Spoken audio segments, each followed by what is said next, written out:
नमो हरिहरं नमो सिद्धानं नमो वैयानं नमो वज्राय नमो सहस्राय मंगलमय मंगलकरं नीतरागवेन्द्रां नमोतायाते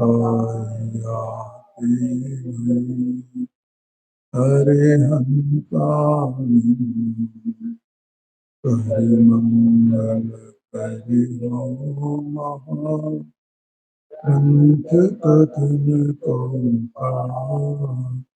याते विनयसमाज आमे निज करुणा।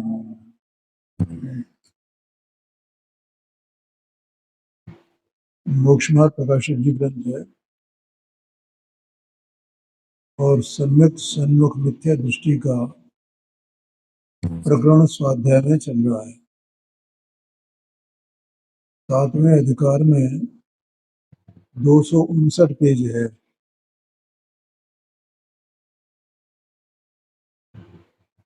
देखो यहाँ इस सम्यक मिथ्या दृष्टि के प्रकरण में पहले तो पंडित साहब ने ये निर्देश किया है कि जो सम्यक्त्व के सन्मुख है तो वो जो उद्यम करता है तो उसका उद्यम किस प्रकार का होता है, उसका पुरुषार्थ किस प्रकार से होता है, इसका उन्होंने निर्देश किया है। और उसके बाद इसके संबंध में कुछ प्रश्नोत्तर उठा करके वस्तु स्वरूप को और आगे समझाया। तो उनके प्रश्नोत्तर में ही एक यहाँ प्रश्न आया है। देखो पंडित साहब ने ये कहा था कि जो हे और उपादेय तत्व हैं उनकी परीक्षा करनी चाहिए। ये आया था ना, नहीं आया ख्याल में? हे और उपादेय, हे माने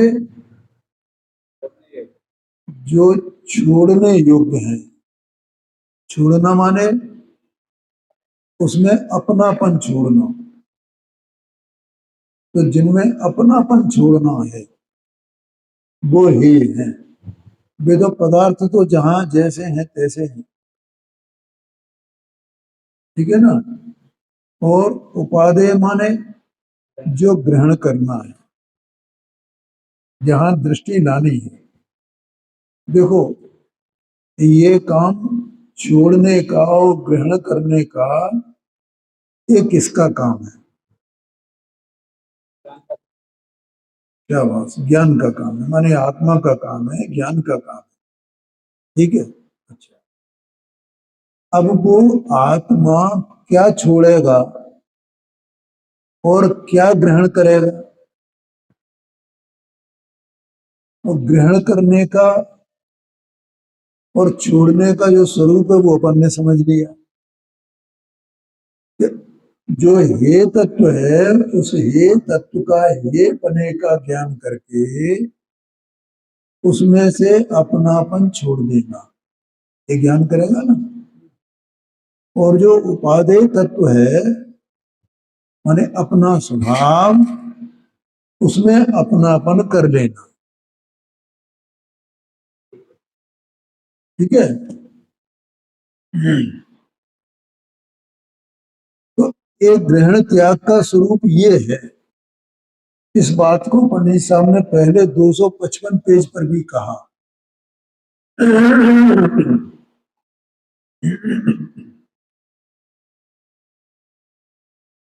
वहां ये कहा था कि वो जो ग्रहण त्याग है वो तो अपना भाव है, ऐसा कहा था ना, याद है? जरा देखो 255 पे।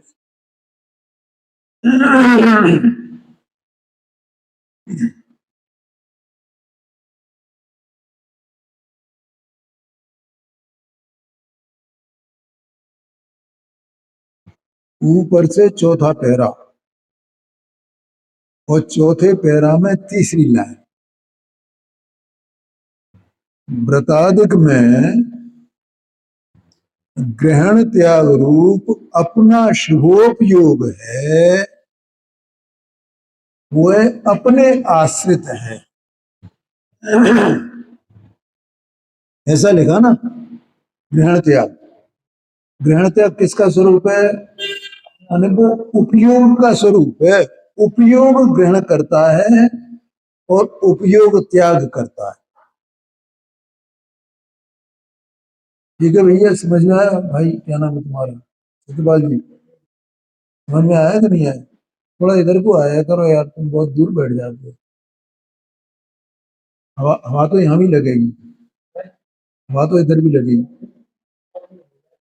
नहीं नहीं, तो वो तो सवेरे भी तो लोग सब बैठते हैं, कोई दिक्कत नहीं। क्या कहा? उपयोग का काम है ग्रहण त्याग का, ठीक है ना? अब क्या है कि इसका मतलब क्या हो गया कि हमें जिसका ग्रहण करना है और जिसका त्याग करना है उसमें कुछ नहीं करना है। उपयोग को उसमें क्या करना है? कुछ नहीं करना है। उसमें से अपनापन निकालना है और अपने में, अपने तत्व में, अपनी वस्तु में अपनापन करना है। क्योंकि अनाथ से हो क्या रहा है कि ये जो अपना नहीं है, जो आप नहीं है, आप नहीं है, है? जो आप नहीं है उसमें अपनापन करना। क्या मतलब? जो उपयोग है वो क्या आश्रव है? उपयोग है वो क्या बंध है?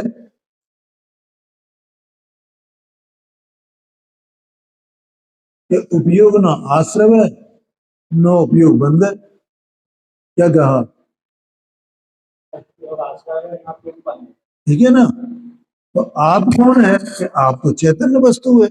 अब उपयोग से पूछा जाए तू कौन वस्तु है, उपयोग से पूछा जाए तू कौन वस्तु है, तो क्या उपयोग का क्या जवाब आना चाहिए? कि मैं तो त्रिकाल चेतना स्वभाव में ही वस्तु हूं, सत्स्वरूप। ये जवाब आना चाहिए ना उसका। इसका मतलब जो तू है उसमें अपनापन कर और जो तू नहीं है उसमें अपनापन छोड़ दे। तो आश्रव बंध में कुछ करना है कि आश्रव बंध में कुछ नहीं करना है? तो अपने में, अपने तत्व में कुछ करना है तो उसमें भी कुछ नहीं करना है। वहां से अपनापन छोड़ना है, यहाँ अपनापन जोड़ना है। इतना ही सही तो काम है ना। इसका नाम है उपादेय तत्व है। तो पनी साहब ने कहा इनकी परीक्षा करना, ये बात हो गई ना। फिर प्रश्न ये आया कि अगर अन्यथा परीक्षा, क्या लिखा था? हाँ, अब यहां पर ये प्रश्न आ रहा है, देखो, यदि परीक्षा अन्यथा हो जाए तो क्या करें? ये प्रश्न यहां से आज चलेगा, है? ठीक है भैया, यहीं से चलेगा ना? उसका समाधान है, जिन वचन और अपनी परीक्षा में समानता हो। माने जिन वचन का जो अभिप्राय है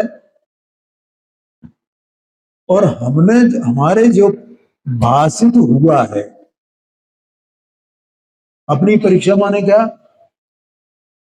जिन वचन और अपनी परीक्षा में, परीक्षा माने निर्णय में, निर्णय माने भाषित होने में। ऐसा मतलब शब्द ही ऐसे क्या करें, उसका अर्थ समझना बराबर। परीक्षा माने, हाँ देखो मैं क्रम से बता रहा हूं उसको। परीक्षा माने कि निर्णय, निर्णय माने परीक्षा, और निर्णय माने क्या, कि जो भाषित हुआ है, यह क्रम है उसका। परीक्षा, दूसरा निर्णय, निर्णय का माने जो भाषित हो गया, ठीक है ना। तो जो तुम्हें भाषित हुआ है और जो जिन वचन का अभिप्राय है, अगर दोनों में समानता है तो जानना कि सत्य परीक्षा हुई है? तो परीक्षा शब्द कहां से लिया है पता है? तीन बातें कही थी ना पहले, उद्देश्य, लक्षण निर्देश और परीक्षा। तो इसलिए वो परीक्षा शब्द चल रहा है इसमें। लेकिन परीक्षा का मतलब है निर्णय होना, निर्वेरना। नहीं, देखो आजकल तो जो है वो बिने हुए गेहूं आ रही हैं, और तो और आटा ही तैयार होकर के आ रहा है। लेकिन पहले क्या था, तो माताएं बहनें जो है वो घर में गेहूं मंगाती थी और फिर उनको छानती थी पहले, फिर उनको बीनती थी। तो बीनने में ये गेहूं है और ये गेहूं नहीं है, यही तो परीक्षा होती थी, इसी का नाम तो था परीक्षा है।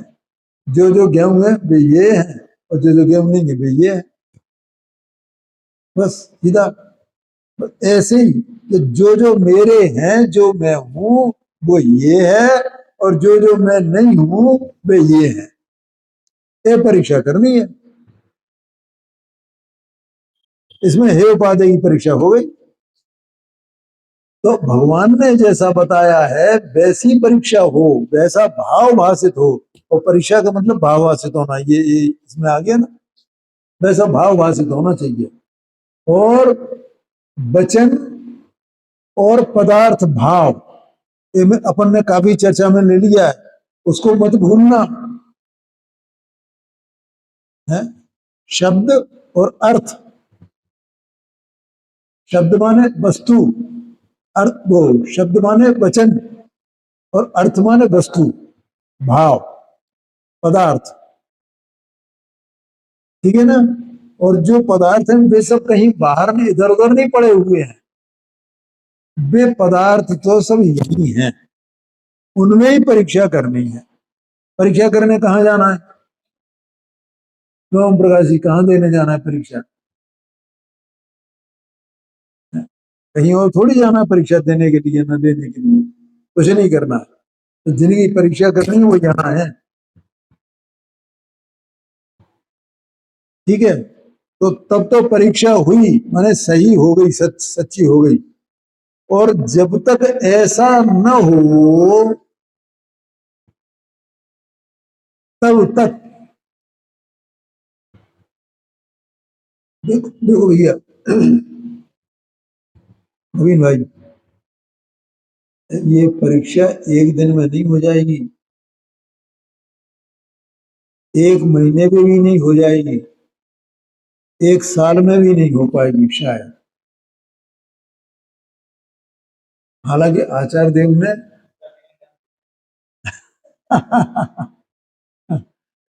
शाबाश, 6 महीने का टाइम दिया है, लेकिन 6 महीने किसके, कैसा वो जीव होना चाहिए। हाँ जी, हाँ जी, हाँ जी, है। वो उसे दिनों रात उसी की धुन हो, तो 6 महीने हो, तो 6 महीने भी नहीं हो तो उसे सब में दर्शन हो जाए है। लेकिन अपने कितनी झंझट है, कहाँ कहाँ उपयोग अपना रहता है, क्या क्या है, ये व्यवसाय करना है, फलाना करना है, इनसे बात करनी है, उनसे बात करनी है, घर गृहस्थी है, ये है, बच्चे हैं, रिश्तेदार है, नातेदार है, ये बीमारी है, फलाना है, कितने हैं। जैसे कोई काम नहीं हो, बस एक ही काम हो, उसके लिए 6 महीने की लिमिट है। तो इसलिए वो एक दिन में, एक महीने में, एक साल में, ये तो पूरा मतलब चलता रहना चाहिए, लेकिन होएगा जरूर। तो यहाँ कहते हैं जब तक ऐसा न हो तब तक जैसे कोई हिसाब करता है, उसकी विधि न मिले तब तक अपनी चूक को ढूंढता है। क्या भैया? देखो, ये जो व्यापारी लोग होते हैं ना, पहले कच्चा पर्चा बनाते हैं, उसमें किसका लेना किसका देना है, फिर क्या करते हैं, तो उनको खाते में खतौनी करते हैं, फिर उसकी बैलेंस शीट बनाते हैं। ये सब होता है ना। और वो इनकम और एक्सपेंडिचर अकाउंट होता है कॉमर्स में, तो वो तैयार करते हैं। जिन्होंने कॉमर्स पढ़ी होगी, तुम पढ़ी है? नहीं पढ़ी। हाँ, वो माने आय व्यय का खर्चा, वो स्टेटमेंट, उसको इनकम और एक्सपेंडिचर अकाउंट कहा जाता है। तो वो एक तैयार किया जाता है, क्योंकि वो अगर वो तैयार नहीं किया जाएगा तो हमें किन किन व्ययों पर इनकम टैक्स से छूट लेनी है और किन किन इनकम पर हमें टैक्स देना है, ये कैसे तय होगा। इसलिए वो एक ही अकाउंट अलग होता है और एक प्रॉफिट एंड लॉस अकाउंट अलग होता है, और इन दोनों से फिर बैलेंस शीट बनती है। है, तो ऐसे जैसे वो बैलेंस शीट मिलाई जाती है, बैलेंस उसका नाम ही है बैलेंस शीट, तो मिलान होना चाहिए सब चीजों का, है खर्चे का, इनकम का, है उसका। तो पंडित साहब ने यहाँ कहा कि जैसे कोई हिसाब करता है और उसकी विधि न मिले तब तक अपनी चूक को ढूंढता है कि मेरी कहाँ कमी रह गई है, क्या गड़बड़ हो गई है। उसी प्रकार यह अपनी परीक्षा में विचार किया करे। उसी प्रकार से और गे तत्व, हे और उपादेय तत्वों की परीक्षा में इसे ये विचार करना चाहिए कि मेरी कहाँ चूक है।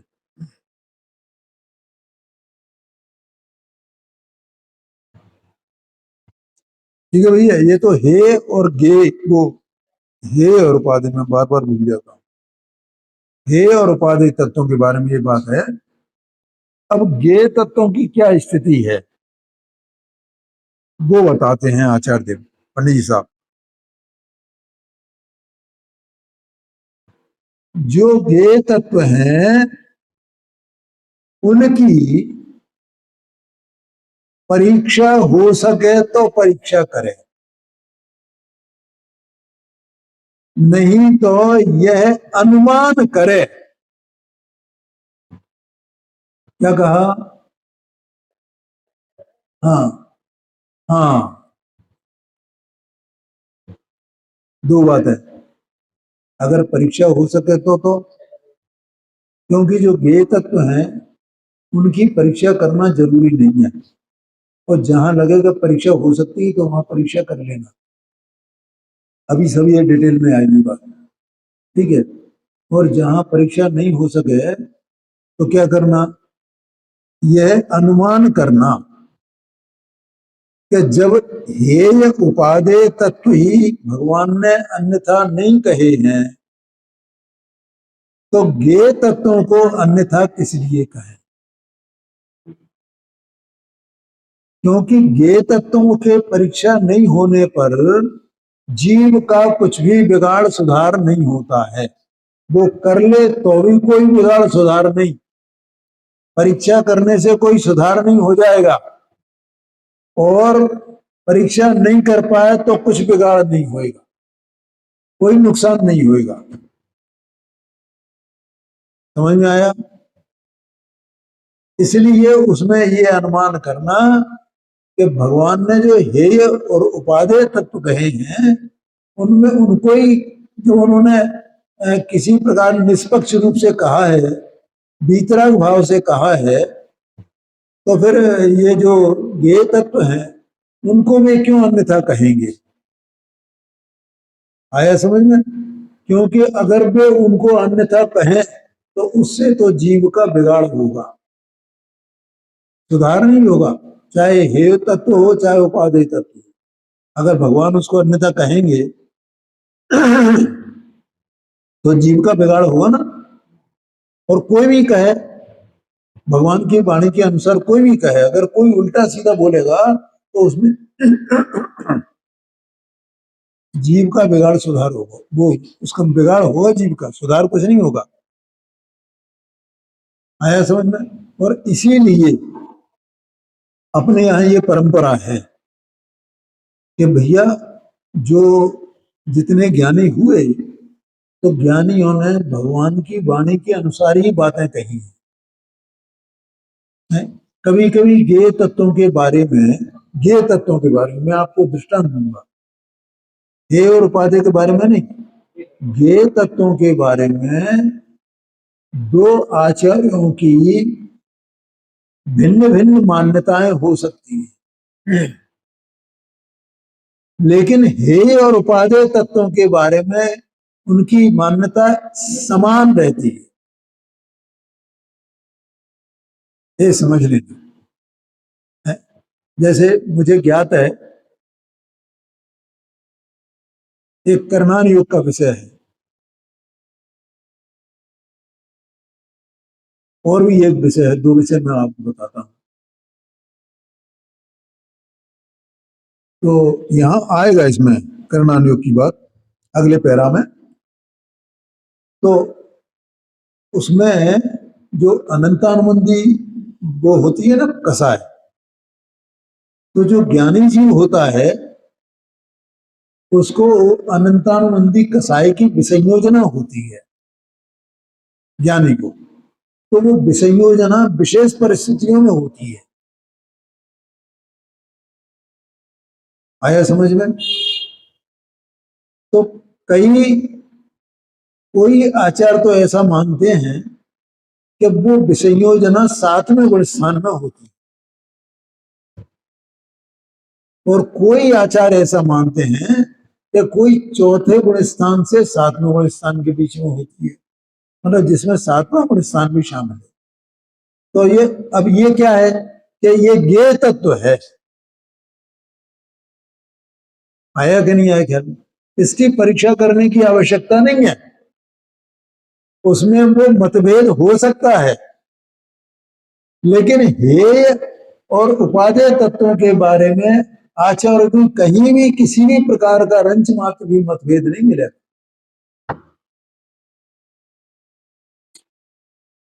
ऐसा समझना। तो उसकी परीक्षा करने की आवश्यकता नहीं है। और इसी प्रकार से जो योग होता है, योग अभी तुम योग उसकी बात कर रहे थे 27 में। हाँ हाँ, स्थिति बंद, भाग बंद, प्रदेश बंद, प्रदेश प्रकृति बंद।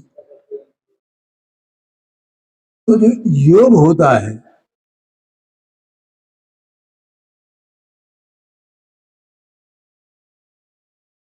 क्या बोलना चाह रहा था मैं,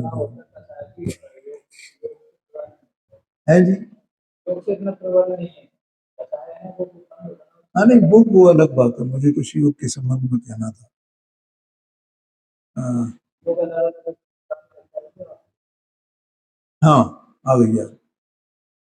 तो वो योग जो है उसमें मतलब उसकी स्थिति की 3 अवस्थाएं कही गई हैं। योग एक प्रकार का, उसको औदैक भाव भी कहा जाता है, उसको पारणामिक भाव भी कहा जाता है, उसको क्षाउपसमित भाव भी कहा जाता है। और ये तीनों बातें आगम में आई हैं। या क्षाउपसमित भाव किस प्रकार से है, वो औदैक भाव किस प्रकार से है, और पारणामिक भाव किस प्रकार से है। जबकि और किसी के बारे में ऐसा नहीं कहा, अकेला एक योग ऐसा है जिसके संबंध में 3 बातें कही गई। अब इसकी परीक्षा कुछ करने की आवश्यकता नहीं है, उस आगम के अनुसार जान लेना, उसकी परीक्षा नहीं की जा सकती तो ये औदय क्यों है, क्या है, क्या नहीं है। तो हमें उससे कोई प्रयोजन भी नहीं है, बस योग के स्वरूप को जान लो, बस, और कुछ नहीं है। अब इसमें आगे चर्चा आएगी, देखो। तो यहाँ क्या कह रहे हैं ये हो गया ना पूरा। जो ज्ञेय तत्वों को अन्यथा किस लिए कहेंगे, यहां तक आ गए ना अपन। अब आगे कहते हैं जैसे कोई प्रयोजन रूप कार्यों में भी झूठ नहीं बोलता। क्या कहा, जिनसे अपना कोई प्रयोजन है, ठीक है। प्रयोजन का मतलब क्या होता है, जिनसे अपना हित अहित जुड़ा हो, उसको प्रयोजन बोलते हैं। आया समझ में। तो कोई व्यक्ति अपने से जिन जिन बातों से हमारा हित अहित जुड़ा हुआ है, उनके संबंध में कभी झूठ नहीं बोलता। तो जिनसे हमारा हित अहित जुड़ा हुआ ही नहीं है, उनके संबंध में वो क्यों झूठ बोले, ठीक है ना। क्योंकि अगर कोई व्यक्ति झूठ बोलता है किसके संबंध में, जिससे हमारा हित अहित जुड़ा हुआ है, इसका मतलब वो हमारे साथ में छल करता है? और जो नहीं बोलता है, कभी नहीं बोलता है, तो हमारे साथ में छल क्यों करेगा? सच्ची बात कहेगा वो तो, ठीक है ना। जब वो हमारे साथ हमारे हित अहित के संबंध में छल नहीं करता है, तो जिनसे हमारा हित अहित सजता ही नहीं है, उनसे वो क्यों हमारे साथ छल करेगा? ऐसा आशय है। इसी प्रकार से भगवान ने जब हे और उपादेय तत्वों को ही मतलब गलत नहीं बताया है, तो जो ज्ञेय तत्व उनको क्यों गलत बताएंगे, ऐसा समझना। इसलिए ज्ञेय तत्वों का स्वरूप परीक्षा द्वारा अथवा आज्ञा से जान लेना। यदि उनका यथार्थ भाव भाषित न हो तो भी दोष नहीं है। लेकिन अगर हे उपादेय तत्वों को यथार्थ रूप से नहीं जानोगे, उसका भाव भाषित नहीं होगा, तो वो हमारा ही दोष होगा और उससे हमारा ही अहित होगा, ये समझ लेना।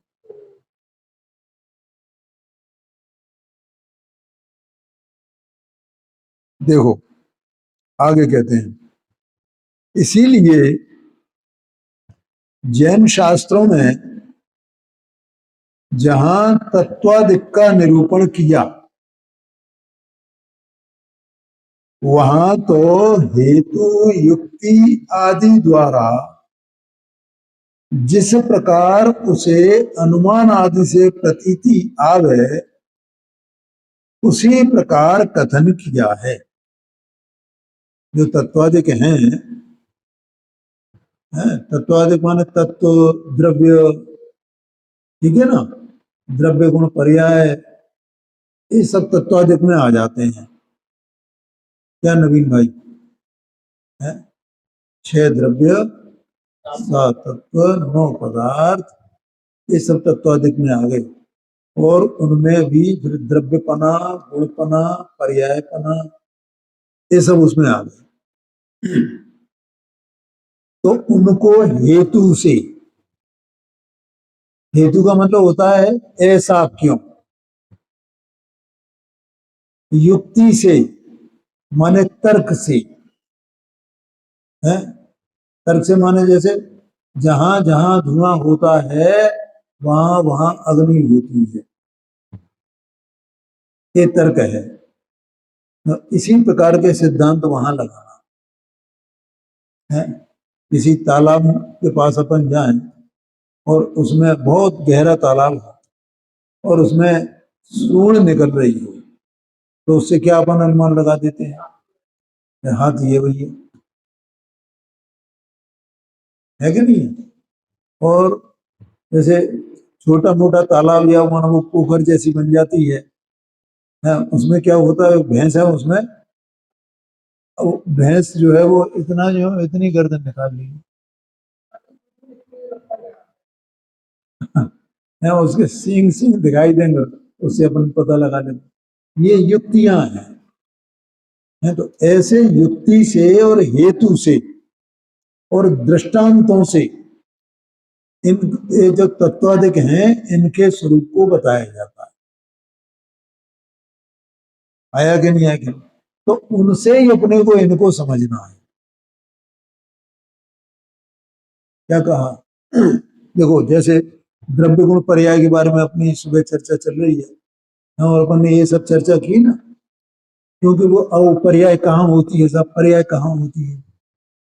तो वो आत्मा तो अपन ने ये सुन सुन करके जीवन भर हो गया, जब से गुरुदेव श्री आए तब से वो ये बात हम सुनते रहते हैं, आत्मा तो पर्याय से पार है, आत्मा तो पर्याय से पार है। हमें समझ में नहीं आता था, तो हम तो ऐसा मानने लगे कि आत्मा सर्वथा पर्याय अलग है और आत्मा अलग है। तो अपन ने क्या किया, कैसे समझा? अपन ने उसकी परीक्षा की, हेतु और युक्ति से ही तो समझाया कि नहीं समझाया उसको। अगर वो हेतु और युक्ति से नहीं समझा जाए तो फिर हमने तत्व को नहीं समझा, तो उसमें हमारा अहित हो जाएगा। अथवा तो ये आत्मा ये जानता है, तो कहाँ कहाँ कहाँ जानता है सब, ये उपयोग उधर जा रहा है ना, ये उपयोग उधर जाए। हमें तो ऐसे ही अभ्यास है ना, जैसे जैसे उपयोग कहीं चला गया है, तो अपन ने इसको हेतु युक्ति से बताया कि नहीं बताया, समझा कि नहीं समझा? कैसे समझा? कि भैया आत्मा का उपयोग इधर उधर कहीं नहीं जाता है, जहाँ आत्मा है वहां उपयोग है, जहाँ उपयोग है वहां आत्मा है, तो वहीं रहेगा, वहां से बाहर कैसे चला जाएगा? समझा कि नहीं समझा? तो ये सब बातें अपने लिए प्रयोजन भूत हैं कि नहीं है, ऐसा जानना। अगर हम ये सब नहीं जानेंगे तो अपनी आत्मा के स्वरूप को जानेंगे कैसे, जीव तत्व के स्वरूप को जानेंगे कैसे? आत्मा को जानना माने जीव तत्व का स्वरूप जानना, इसकी परीक्षा करना, तब हमें लगे कि हाँ वास्तव में ऐसा है, वास्तव में ऐसा ही है। हम तो अभी तक ऐसा मान रहे थे, हम तो ऐसे ही मान रहे थे पर्याय अलग है और आत्मा अलग है। हम तो ऐसे ही मान रहे थे पर्याय आत्मा में होती नहीं है, पर्याय तो कहीं और रहती होगी। मानते थे या नहीं मानते थे? हम तो ऐसे ही मान रहे थे उपयोग इधर उधर चला जाता है। और हम के शरीर तो ये बाहर बाहर है और अंदर इसमें आत्मा रहता है। कभी विचार किया था अपन ने? इतने इतने दिनों से अपन पढ़ रहे हैं, शास्त्र पढ़ रहे हैं, इसका कभी विचार ही नहीं। तो ये सब बातें तत्वादिक में ही आ जाती है भैया। और जो आश्रव है, जैसे तो आश्रव भी दो प्रकार के होते हैं, उनमें निमित्त निमित्त भाव किस प्रकार से होता है, इसको अपन नहीं जानेंगे तो इस संसार की सिद्धि कैसे होगी? तो उसको सबको समझना, और जब तक संसार की सिद्धि नहीं होगी तो संसार के अभाव का उद्यम अपन कैसे करेंगे? तो उन सब तत्वों को समझना है, संसार को भी समझना है, और संसार के अभाव रूप जो मोक्ष है उसको भी समझना है, ठीक है? और मोक्ष का जो साधन है उसको भी समझना है। वहां निश्चय साधन क्या है, व्यवहार साधन क्या है, उसके स्वरूप को भी समझना है। और उस साधन में अकर्तृत्वपना किस प्रकार से है उसको भी समझना है। ये सब तत्वादिक में आ जाते हैं। बोलो समझ में आया कि नहीं आया? इन सबको हेतु से, युक्ति से, दृष्टांत से परीक्षा करके लगातार लगातार इसका अभ्यास करना है। क्योंकि हमने ये जान लिया, भले ही ये बातें अपन ने जाननी है, तो जान लिया, अगर अपन ने यथार्थ जान लिया है तो अपने को सम्यक दर्शन हो जाना चाहिए ना। तो हुआ क्या कि नहीं हुआ, इसका मतलब अपनी परीक्षा में अभी कहीं कुछ कमी है। क्या कमी रही? हमें भाव भाषित नहीं हुआ है। ये सब तत्वों का भाव भाषित हो जाना चाहिए। और मुख्य उसमें क्या है?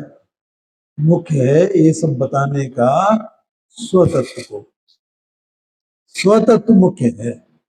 अगर हमने अपने स्वतत्व का निर्णय कर लिया, लेकिन उस स्वतत्व का निर्णय करने में परतत्व से भिन्नता भी तो जानने में आनी चाहिए, तो वो परतत्वों को भी तो जानेंगे, उनका भी निर्णय करना पड़ेगा, उनकी भी परीक्षा करनी पड़ेगी। अगर हम ये सोचे कि हम पर तत्वों का हमें क्या करना है निर्णय करने,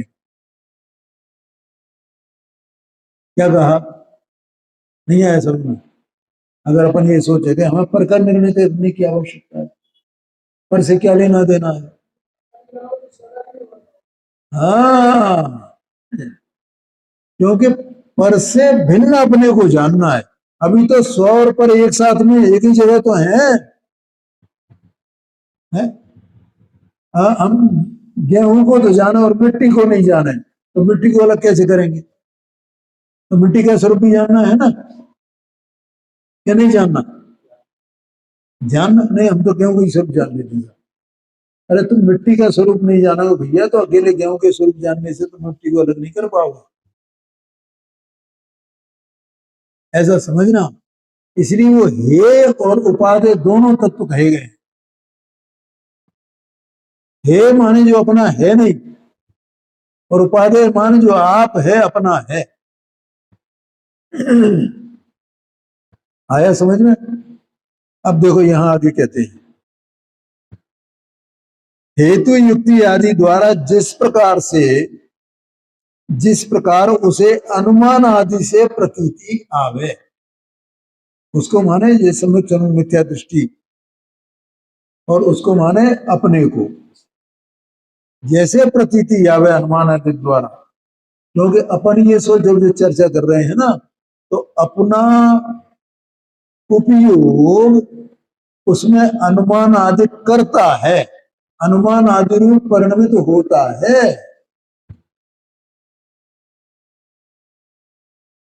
तो वो अनुमान रूप परिणमित होता है, तो वो हमें जो है वो, हाँ समझ में आया, ये क्या मतलब है।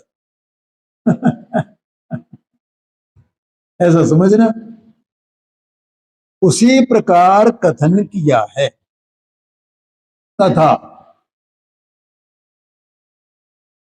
त्रिलोक, गुणस्थान, मार्गणा, पुराण आदि के कथन आज्ञानुसार किए हैं।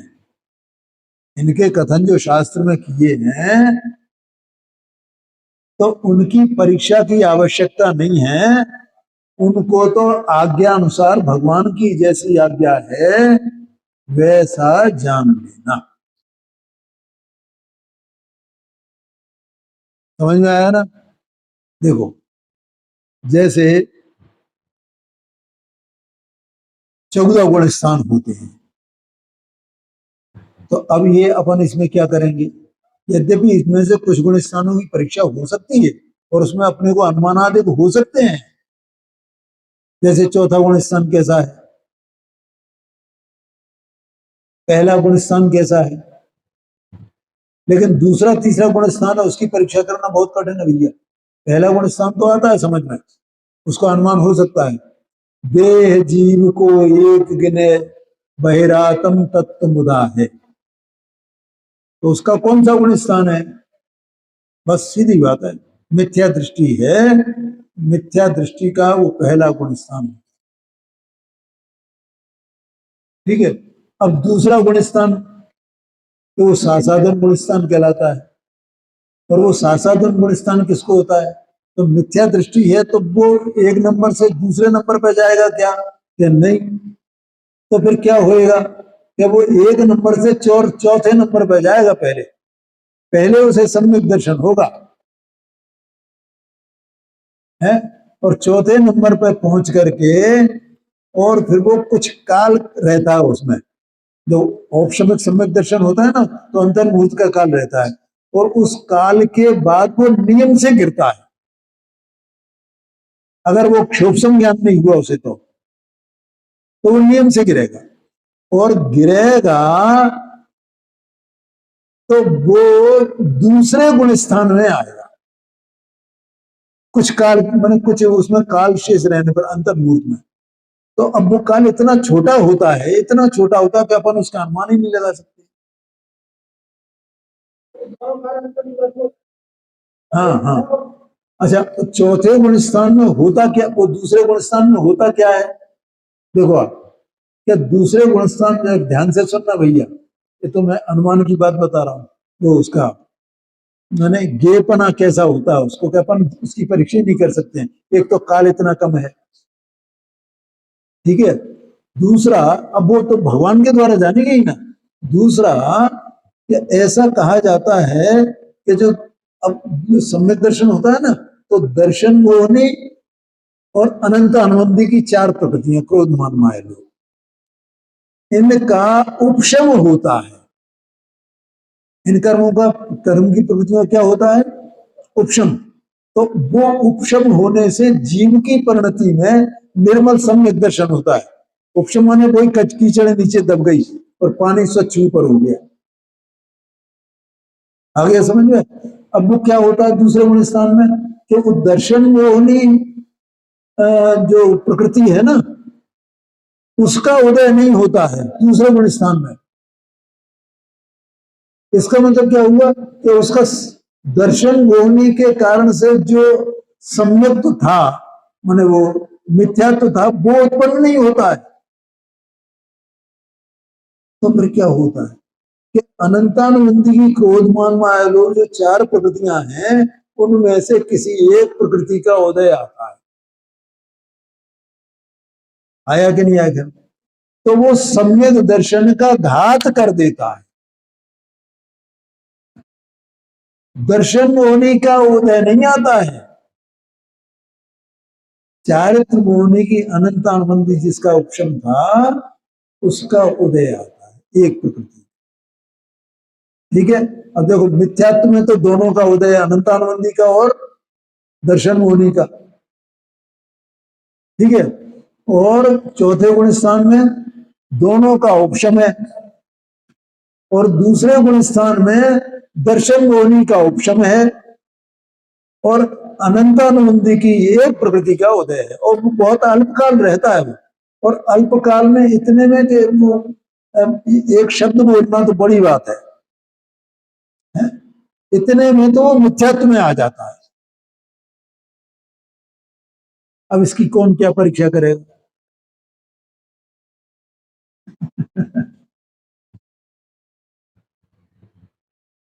आया समझ में? तो इस तरह से अच्छा, जैसे सिद्ध भगवान है, तो सिद्ध भगवान मान कोई जीव सिद्ध पद को प्राप्त करता है। अभी मैं गुणस्थान की बात बता रहा हूँ यहाँ पे, फिर मार्कणा की बात बताऊंगा, फिर लोक की बात भी बताऊंगा, क्योंकि अब ये इतना ही पूरा हो पाएगा, अभी 9:15 बजने वाले हैं, 2-3 मिनट हो रहे। तो सिद्ध भगवान है, तो सिद्ध कोई जीव सिद्ध बनता है, तो सिद्ध होने से पहले उसकी कौन सी दशा होती है? 14वां गुण स्थान। अरहंत माने 13वां गुण स्थान। अरहंत माने, हाँ, संयोग केवली को अरहंत कहा जाता है, ठीक है। और वो 14वां गुण स्थान हो गया उनका, उनको अयोग केवली कहा जाता है, माने उनके योग नहीं रहा। अरहंत केवली के योग है, इसका मतलब आत्मा के प्रदेशों का परिस्पंदन रुक गया है एकदम, और अब एक हरकत भी होने वाली नहीं है, क्योंकि वो सिद्ध पद को प्राप्त करने वाला है। तो वह कितना काल होता है? अयोग केवली का 14वां गुण स्थान है ना, उस 14वें गुण स्थान का काल कितना होता है? वो ये अ ई उ ए ऐ ओ औ अल वे र, इतना बोलने में बस जितना काल लगता है, उतना काल 14वें गुण स्थान का होता है। तो अब तो ये भगवान की आज्ञा से ही मान लिया जाएगा, उसका क्या परीक्षा करना। और उसके बाद एक समय में कहां पहुंचता है? ओ, एक इतना काल और उसके बाद एक समय और सिद्धांत। अब ये कोई अपने प्रयोजन भूत तो है नहीं ये बात। इसको अपन जैसा जाना है, परीक्षा बना ली अगर इसको जाना है, तो इसमें अपना कुछ बिगाड़ होएगा। ऐसे ही दूसरे उड़ीसा ने बताया, तो उसमें अपना कुछ बिगाड़ होएगा? कुछ नहीं होएगा।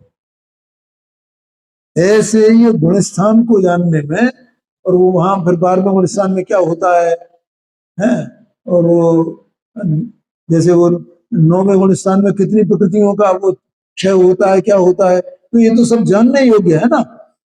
8वें में क्या होता है, अच्छा अपूर्व कर्ण का कैसा परिणाम होता है इसमें आएगा आगे, जो कर्ण लब्धि आएगी ना इसी प्रकरण में आगे आएगा। तो कर्ण लब्धि में 3 प्रकार के कर्ण होते हैं, अधर कर्ण, अपूर्व कर्ण, अनिवृत्ति कर्ण। तो उसमें इनका अब वो कर्ण के स्वरूप बताएंगे, तीनों कर्णों का स्वरूप बताएंगे, लेकिन वे सब क्या है, क्योंकि वे सब ज्ञेय तत्व हैं। और ये मैं बताऊंगा आपको कि ये जो कर्ण अपन पढ़ेंगे ना, तो अच्छे अच्छे बहुत अच्छे अच्छे विद्वान भी नहीं जानते।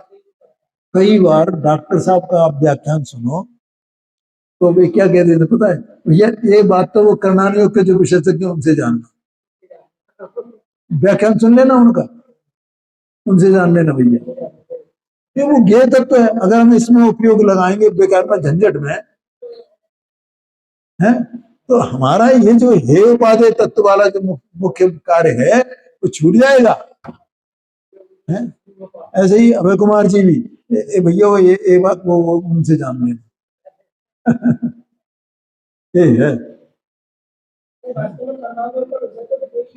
हाँ पूरा गे है, लेकिन फिर भी उसमें जो परीक्षा की जा सकती है, और वो परीक्षा किनकी की जा सकती है ये भी मैं चर्चा करूंगा, ये बताऊंगा आपको।